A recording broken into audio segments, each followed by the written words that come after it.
பாய் இன்னைக்கான டாபிக் கொடுத்த பணம் திரும்ப கிடைக்க. நிறைய பேர் பணத்தை கொடுத்துட்டு திரும்ப வாங்க முடியாம அதை வசூல் பண்ண முடியாம தவிச்சிட்டு இருக்காங்க. அப்படிப்பட்ட மக்களுக்கு எளிமையா டக்குன்னு அவங்களுக்கு பணம் கிடைச்சிடுற மாதிரி, கொடுத்த பணத்தை அவங்களே கொண்டு திரும்பி கொடுத்துடுற மாதிரி ஏதாவது பரிகார முறைகள் சொல்லுங்க. ஏமாந்த பணமா இருந்தாலும் சரி, கொடுத்த பணமாக இருந்தாலும் சரி, இல்லை இவங்க கடன் வாங்கி கொடுத்திருந்தாலும் சரி, இல்லை இவங்க கை காசு கொடுத்தாலும் சரி, இவங்க கொடுத்தது உண்மை, அந்த காசு உண்மைன்னா கொஞ்சம் கொஞ்சமாக வர மாதிரி என்னால் அல்லாவோட கிருபையை முன்னிட்டு ஏற்றும் போது மனசார எந்த நபர்கிட்ட நீங்கள் 500 ரூபா வாங்கி வந்தீங்களோ அந்த நபர் பேர் சொல்லணும். அது இல்லாமல் இன்னும் 2-3 பேர் நபர் இருந்தாங்கன்னா இஷ்டத்துக்கு நம்ம 10-15 பேர் சொன்னீங்க வராந்தா, நகையாக இருந்தாலும் சரி, பணமாக இருந்தாலும் சரி, உங்கள் காசு உங்களுக்கு வந்தே தீரும்.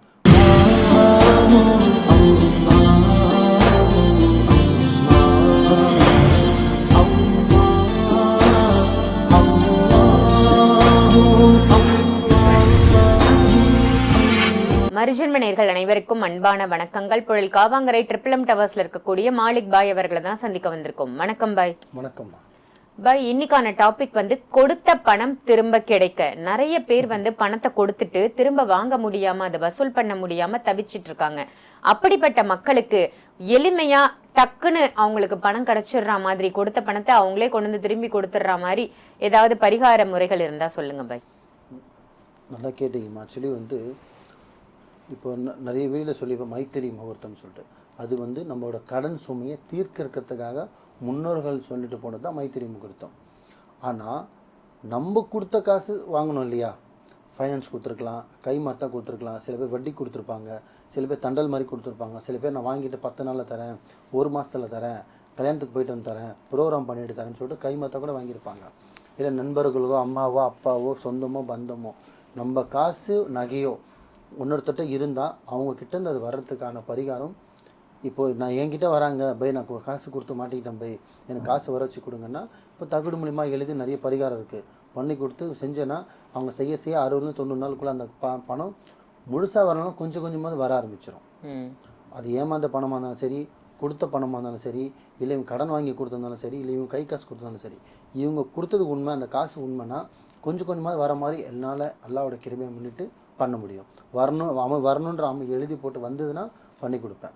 இது என்கிட்ட பரிகாரம் பண்ணுறது கூட அவங்ககிட்ட காசு இல்லை, பரிகாரம் பண்ண முடியாது, இல்லை பை நான் தூரமாக இருக்கேன், எனக்கு இளைய முறையில் என்ன வீட்டுக்குள்ளே இருந்துட்டு செலவே இல்லாமல் என்ன பண்ண முடியுமான்னா ஒரு பரிகாரம் சொல்கிறேன். ஆனால் பொறுமை கடலிலும் பெறுது, அவசரப்பட்டையும் நடக்காது. இது ஜொமேட்டோவோ ஸ்விக்கியோ கிடையாது, இறைவன்.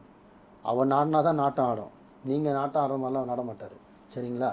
ஸோ என்ன பண்ணோன்னா, யார்கிட்ட நீங்கள் காசு கேட்க போகிறீங்களோ, வட்டி கொடுத்தீங்களோ எது கொடுத்தீங்களோ, அவர்கிட்ட காசு கேட்க போகும்போது அவங்களுக்கு 10 லட்சம் தரணுமா, ஒரு 500 ரூபா மட்டும் கேளுங்க. ஃபஸ்ட்டு எவ்வளோ கேட்பீங்க? 500 ரூபா. வெறும் 500 ரூபா போதும். அதே அதிகம்தான். ஒரு 500 ரூபா வாங்கிட்டு ஸ்ட்ரைட்டாக கடைக்கு போங்க. அவன் நினைப்பான் 10 லட்ச ரூபா தரணும், 500 ரூபா கேட்குறான்னு. சும்மா கை செலவு மட்டும் கூட சொல்லிட்டு 500 வாங்கிக்கிங்க. அந்த 500 ரூபா எடுத்து ஸ்ட்ரைட்டாக மளிகை கடைக்கு போங்க. 1 கிலோ கோதுமை வாங்க, முழு கோதுமை, பவுட்ரு கிடையாது, முழு கோதுமை இருக்குல்லையா, அரைக்காமல் இருக்கும் பாருங்கள். 1 கிலோ கோதுமை வாங்கிக்கிங்க. 1 லிட்டரு நல்லெண்ணெய் வாங்கிக்கிங்க. ஸோ விளக்கேறதுக்கு நல்லெண்ணெய் வாங்கிக்கிங்க. ஒரு 100 திரி வாங்கிக்கிங்க. எத்தனை திரி? 100 திரி, 1 லிட்டர் எண்ணெய், ஒரு அகல் விளக்கு, பெரிய அகல் விளக்கு, 1 கிலோ கோதுமை. திருப்பியே சொல்கிறேன், கோதுமை 1, விளக்கு 2, திரி 3, எண்ணெய் 4. ஆச்சா? கீழே வைக்கிறதுக்கு மடக்கு மாதிரி சொல்லுவாங்க, மண்பானையில் மேலே மூடி மாதிரி மடக்குன்னு சொல்லுவாங்க. அதை உங்கள் வீட்டில் பித்தளை இருந்தால் பயன்படுத்தலாம். ஸ்டீலு, தகரம், இரும்பு இது 3மே பரிகாரத்துக்கு செல்லாது. காப்பரு, பித்தளை, மண்பானை இது 3 தான் மாந்திரிகத்துக்கு ஸ்பெஷலு. ஸோ மடக்குன்னு கேட்டாலே தருவாங்க, பானை மூடி மாதிரி இருக்கும். அதை வாங்கிக்கிங்க. வாங்கி ஸ்ட்ரைட்டாக வீட்டுக்கு போங்க. உங்கள் வீட்டுக்கு உள்ளே இருந்து தெளிவாக சொல்கிறேன், 5 பொருள் வாங்கிக்கிறோம். மண்பானையோட மூடி மடக்குன்னு சொல்லுவாங்க, வாங்கிக்கிறோம். வீட்டுக்கு போகிறோம். வீட்டுக்கு உள்ளே இருந்துக்கிட்டு வாசலை பார்த்த மாதிரி வைக்கிறோம். அந்த பானையை லைட்டாக தண்ணி போட்டு அலசிடுவோம். அலசிட்டு, ஆனால் பானை கிடையாது, மடக்கு, அந்த மூடி மாதிரி இருக்கும். அதை அலசிட்டு இந்த 1 கிலோலேருந்து ஃபுல்லாக 1 கிலோ போகிற அளவுக்கு கிடச்சிச்சின்னா ஃபுல்லாக போடலாம், இல்லை அரை கிலோவும் போடலாம். 1/2 கிலோ ஃபுல்லாக கோதுமை போட்டு அதுக்கு நடுவில் அந்த விளக்கை வச்சுட்டு அதில் எண்ணெயை போட்டுட்டு அந்த திரியை ஏற்றிட்டு ஏற்றும் போது மனசார எந்த நபர்கிட்ட நீங்கள் 500 ரூபா வாங்கி வந்தீங்களோ அந்த நபர் பேர் சொல்லணும். அது இல்லாமல் இன்னும் 2-3 பேர் நபர் இருந்தாங்கன்னா இஷ்டத்துக்கு நம்ம 10-15 பேர் சொன்னீங்கன்னா நடக்காது. ஒரு 2 இல்லை அதிகபட்சம் 3 பேர், இல்லை அதிகபட்சம் 4 பேர் பேரை ஆணித்தனமாக சொல்லணும். ஸோ ஏற்றிட்டு மனசில் அந்த 4 பேர் ஃபஸ்ட்டு யார் பேர் சேர்க்கணும்னா, யார் மூலிமா அந்த 500 ரூபா இந்த பரிகாரம் செய்கிறீங்களோ அவர் பேர் தான் முதல் வைக்கணும். இல்லை பே எனக்கு 3-4 பேர்லாம் வேணாம் பே, நான் யாருக்கிட்ட 500 வாங்கணும், அவன் தான் பெரிய தொகை தரணும், அவன் பேர் எழுதுனா நல்லதுன்னு கேட்டால் ரொம்ப நல்லது, இமீடியட்லி வேலை நடக்க ஆரம்பிச்சிடும். ஸோ அவன் பேரை சொல்லி அதை ஏற்றிடணும். ஏற்றிட்டு அந்த திரி பார்த்திங்கன்னா 1 மணி நேரம் ஏறிடும். இது எப்போ ஏற்றணும் பார்த்தீங்கன்னா சாயந்தரம் 6லேருந்து ஈவினிங் 6 மணிலேருந்து நைட்டு 12 மணி வரை டைம் இருக்குது. 6 to 7, 7 to 8, 8லேருந்து 9, 9 to 10 எப்போ வேணால் பண்ணலாம். ஆனால் 1 மணி நேரம் விளக்கேறிடும். எரிஞ்சதுக்கப்புறம் அணைச்சிட்டு செட்டாக எடுத்து ஊற வச்சிடணும்.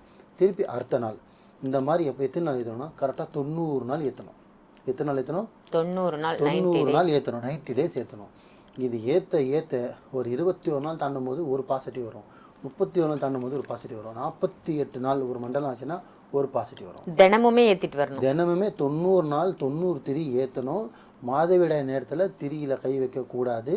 பொண்ணு ஏற்றுற மாதிரி இருந்தால் அம்மா ஏற்றலாம், அம்மா வயசானவங்களாம் ஏற்றலாம், ஆண்கள் ஏற்றலாம், பெண்களும் ஏற்றலாம், யார் வேணால் சொல்லலாம். வயசு வரலாம் கிடையாது.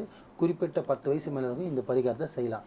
கடன் கொடுத்தவராக இருந்தால், நகையாக இருந்தாலும் சரி, பணமாக இருந்தாலும் சரி, உங்கள் காசு உங்களுக்கு வந்தே தீரும். ஆனால் இந்த பரிகாரத்தை ஆத்மாத்மமாக பண்ணணும். இந்த கோதுமையை மாற்றணுமா பாய்? ஒரே அந்த 1/2 கிலோ கோதுமை, 1 கிலோ கோதுமை தான் ஒரு தடவை போடணும் தான், நடுவில் விளக்கு வச்சிடணும், சுற்றி கோதுமையை போட்டுடணும், வத்தி ஏற்றணும். வெறும் நீங்கள் மாற்றக்கூடிய ஒரே ஒரு பொருள் தான். திரியை மட்டும் தினைக்கும் மாற்றிக்கிட்டே இருக்கணும். டைமிங் மட்டும் கரெக்டாக 6 to 7, 7 to எப்போ டைமிங் செட் ஆகுதும் பண்ணிக்கிட்டே இருக்கணும். 100 திரி எதுக்கு வாங்க சொன்னேன்? எக்ஸ்ட்ரா 10 வாங்க சொன்னேன். நீங்கள் ஏற்றக்கூடியது 90 திரி தான். அந்த 90 திரி ஏறத்துக்குள்ளே அவங்ககிட்ட ஒரு அமௌண்ட்டில் கொஞ்சமாவது உங்களுக்கு வந்தே தீரும். ஆனால் நீங்கள் ஆத்மாத்மாவும் பண்ணிங்கன்னா, முழு நம்பிக்கையோடு பண்ணுங்கள். உங்கள் பணம் உங்களை திருப்பி நீங்கள் கஷ்டப்பட்ட காசு வீணாகாது, உங்களுக்கானது உங்களை வந்து சேரும். ஸோ நல்லதே நினைங்க, நல்லதே செய்யுங்க, நல்லதே நடக்கும் இன்ஷா அல்லாஹ். சூப்பர் பாய், ரொம்ப ரொம்ப அற்புதமான தகவல். ரொம்ப நாளாக நிறைய பேர் கேட்டுட்டு இருந்த ஒரு பதிவு இது அப்படின்னு சொல்லலாம். ஏன்னா நிறைய பேர் பணத்தை கொடுத்துட்டு அதை வசூல் பண்ண முடியாமல் தவிச்சிட்டு இருக்காங்க. நீங்கள் சொன்ன மாதிரி கைமாத்தா கொடுத்துருப்பாங்க. இந்த கல்யாணத்துக்கு போய் மொய் வந்தோடனே கொடுத்துட்றேன், கல்யாண செலவுக்கு வேணும்னு வாங்கிட்டு போயிருப்பாங்க. ஆனால் திரும்ப வந்திருக்காது அந்த பணம். அற்புதமான பரிகாரம் இன்னைக்கு மக்களுக்கு சொல்லியிருக்கீங்க. நல்ல தகவல். நன்றி பாய். நன்றிம்மா.